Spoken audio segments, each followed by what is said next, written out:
Hello friends welcome back आज video रे plastic money बा एटीएम कार्ड केमिटी अप्लाई करा जाए से विषय रे डिस्कशन करिबा। एटीएम कार्ड को डेबिट कार्ड मध्य कुआ जाए। आमर अकाउंट रे जदि बैलेंस अछि ताहाले आमे एटीएम कार्ड यूज करि परिबा। एटीएम यूज करिबा द्वारा अकाउंट रु बैलेंस डेबिट होई थाए, तेणु एहाकू डेबिट कार्ड बा प्रीपेड कार्ड कुआ जाए। किंतु क्रेडिट कार्ड हेउची पोस्टपेड बा एडवांस कार्ड। प्रथमे आपण यूज करंतु पर लोन रिपेमेंट करंतु। क्रेडिट माने बैंक रु लोन नै ट्रांजैक्शन करिबा। आमे एटीएम कार्ड को दुई गोटी ऊपर अप्लाई करि परिबा। प्रथमटी है ऑफलाइन माने बैंक जाई एटीएम फॉर्म फिलअप करिबा। द्वितीयटी है ऑनलाइन माने बैंक न जाई मोबाइल बैंकिंग बा योनो एसबीआई रे अप्लाई करिबा।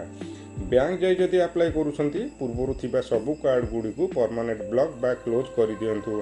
कस्टमर केयर को कॉल करि जदि आपण कार्ड ब्लॉक करिथांती सेगुडी को मध्य परमानेंट ब्लॉक करि नियंतु।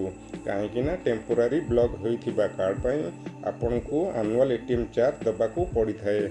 आपण एक रु अधिक कार्ड भी रखि परिबे। तबे आसंतु बैंक जाई एटीएम अप्लाई करिबा। बैंक जाई एटीएम अप्लाई कला परे आपण को एही भली एक फॉर्म मिलिबो। याकू कैपिटल लेटर रे फिलअप करिवे। फिलअप प्रोसेस टा बहुत सहज अटे, किंतु धाड़ी रे छिड़ा होई अप्लाई करिबा बहुत डिफिकल्ट अटे। मैं एक सैंपल फॉर्म भरिची। प्रथमे नेम जगह रे मोर नाम लिखिची। तापरे मते मेल फीमेल विषय पचरा जाइची। मु मेल ऊपर टिक चिन्ह देइची। तापरे एड्रेस विषय पचरा जाइची। मु एड्रेस को एठारे फिलअप करिची। तापरे मोर एड्रेस रो पिन कोड को एठारे लिखिची। तापरे मोबाइल नंबर लिखिची। तापरे मोर मेल आईडी को एठारे लिखिची।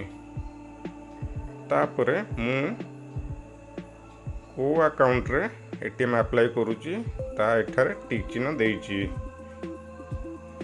एवं सेविंग अकाउंट नंबर भी मध्य एठारे लिखिची। आपण करंट अकाउंट रे मध्य एटीएम अप्लाई करि परिबे। तापरे ब्रांच कोड को लिखिची। तापरे मोड ऑफ ऑपरेशन को टिक चिन्ह देइची। तापरे दस्तखत करी या साथी रे एक आधार कार्ड अटैच करी बैंक रे दाखल करूची। तो यह थिला ऑफलाइन प्रोसेस। ऑनलाइन प्रोसेस होउची बैंक न जाई केमिति योनो एसबीआई द्वारा अप्लाई करिबा। मु प्रथमे योनो एसबीआई ऐप ऊपर क्लिक करूची।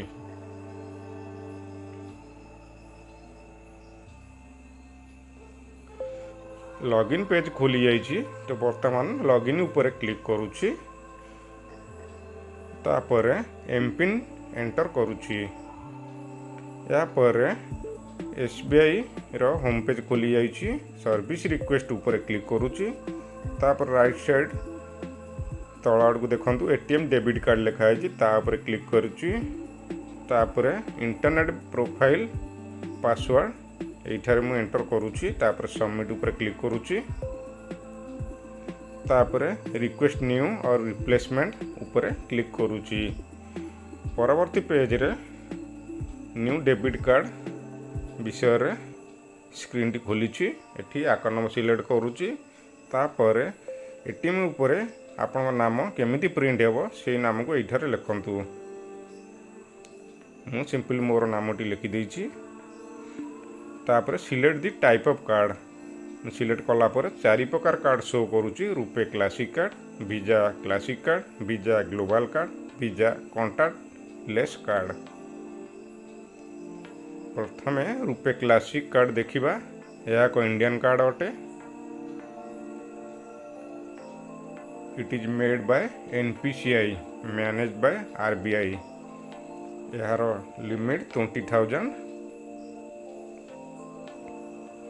तापरे वीजा क्लासिक कार्ड यार लिमिट 20,000 पर डे। तापरे वीजा ग्लोबल कार्ड यार लिमिट 40,000 और 40,000 पर डे। आपण क्लासिक रो ग्लोबल कार्ड को अपग्रेड मध्य करि पारिबे। तापरे एई कार्ड टी वीजा कॉन्टैक्ट लेस कार्ड माने एई कार्ड को आपण स्वाइप करिवार कोनोसी आवश्यकता नाही।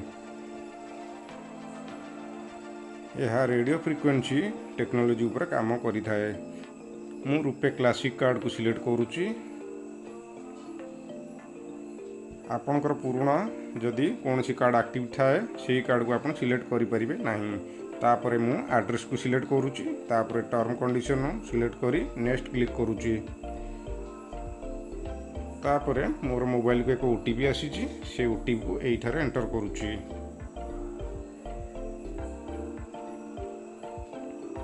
तापर सबमिट ऊपर क्लिक करुच्ची। मोर कार्ड सक्सेसफुली अप्लाई हो गला। एहीपरि भावे आप ऑनलाइन रे अप्लाई करि पारिबे। Thank you.